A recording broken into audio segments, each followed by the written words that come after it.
and it basically makes you super fucking drunk, but not incapacitated. And you can walk around, and you're wildly open to suggestion. That's really cool. That like It's because your timeline is, it's nice to hear about like your eclectic background too, like all the different interests. It makes a lot of sense too. But your timeline is you started making content like mid 2023 ish, something like May that. 2023. We're at like the 2-year mark. We're right at the now. 2-year right now. Almost Okay. exactly. Yeah. So, you're doing all these other things before that, but you get thrown into this world because you grew very, very quickly. Very quickly. And I would imagine you didn't expect anything. No, not at all. Happened, right? I mean, I hoped, but I didn't. Yeah. I didn't even really hope in the sense that, like, I wanted to make a career of it, but I also knew that it's going to be your job every day. So make it something you love, and you have to make that the career. You can't like tamper with that just to get fame or whatever the fuck it is. Absolutely. Because you're going to hate it, and it's not going to be you and fulfilling. But literally the first video that I put up went viral on TikTok, and it was a small What was viral. that video? It was Who Owns the Media, and I got it all wrong, and I fucking like everything I like. I mean, I didn't get it all wrong, but I was obviously like completely uninformed. And I'm still, always learning. But that one was got like immediately 40 or 50,000 views or something right away. And then the next one again, and the next one again. And it was very quickly. And then within 2 weeks, it was like something hit 1 million. And then by 1 month into it, I was like quitting all my jobs and just like, this is full-time pay. Going all in. Yeah, it was like my second paycheck from TikTok. I think I was saying was like $16,000. Whoa, yeah, that's a TikTok lot on pays TikTok. real good. Yeah. Yeah, and because at the time I was mostly on like kind of like Black Rock grocery store, subtle conspiracy theory kind of content. Subtle. Very simple and like not censored at all. And so I was highly boosted. I was making long form videos as they were pushing their new long form 10-minute videos. I had all the right like kind of luck and some skill to just blow up really fast. Well, you also have a great, like, your way to hook people and tell a story is phenomenal. Like, you hear the first 15 seconds of a video and you're like, damn it, am I really? Thanks, man. The next 7.5 minutes, all right, they're gone. Like, you obviously had that from day one. I was telling you, I didn't find you on TikTok. I was basically like off TikTok. I haven't been on TikTok since 2022. But I found you on Twitter when you had like 2,000 followers when you were first there. And it was obviously one of the reposted TikTok videos. And I was like, oh, let's go. This makes sense. And I got onto Twitter when I think it was weird. I didn't realize until I got there, but no one was really bringing that TikTok thing to Twitter yet. No. And I thought that had already happened because on TikTok, what I was doing was so normal. And Joe talked about this on his show that like, he was like, this is like your thing, like pointing at the things and like, and I was like, Joe, everyone does that. But I didn't really realize that he's right, actually. It's like TikTok, everyone was doing that because they have a great green screen. But not on Twitter. But it was never on Twitter. And so like I was one of the first guys that kind of brought the TikTok to Twitter. And I saw how well you grow if you're a video creator on Twitter, because everyone, like, you'll read text all day on Twitter. You don't like hit follow because someone wrote 2 good sentences.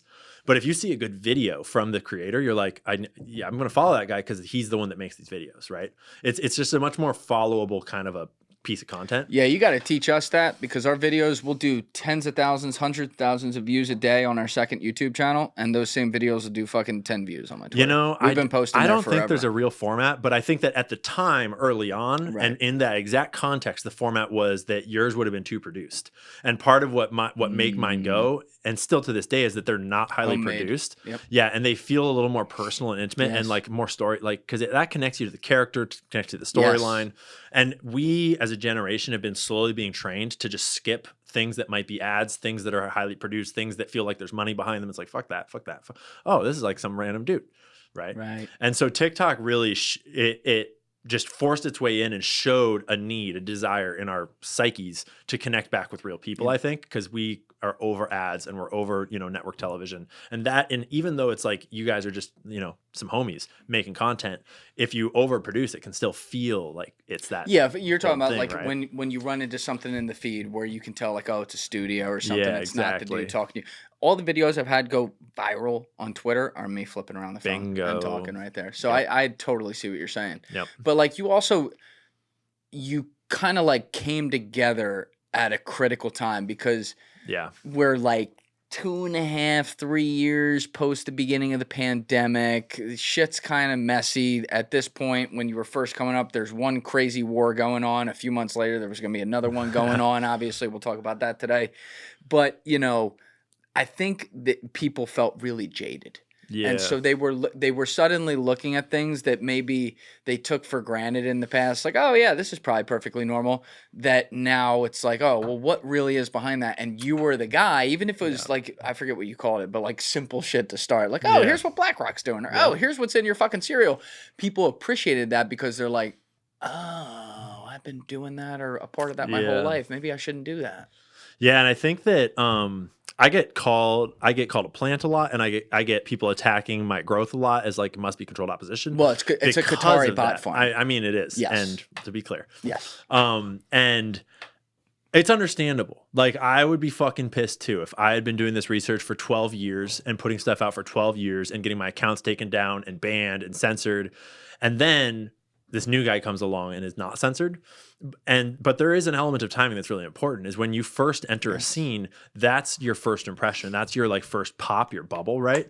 And if you do that when it's being censored, you're inherently trying to swim upstream in a strong current. And you got your shit censored all over TikTok. Well, a little bit, but it took a while. It took a while. So the thing is that TikTok broke the censorship open in a big way because TikTok was not like, this is just my theory. It's not entirely evidence-based, but it's sort of experience and evidence-based that let's say the American deep state, you know, the intelligence agencies and their buddies, they learned in the early days of YouTube that you can't just let people fucking put videos on the internet. That is a problem.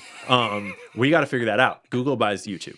Cool, lockdown, right? Instagram comes out of Facebook and Meta, and that's already locked down, right? Twitter was already locked down. So like, sick, we've got this whole social media thing fucking locked down. Right on, bro. We've got the whole internet controlled in here. And then TikTok comes from overseas, even though like it wasn't fully Chinese owned.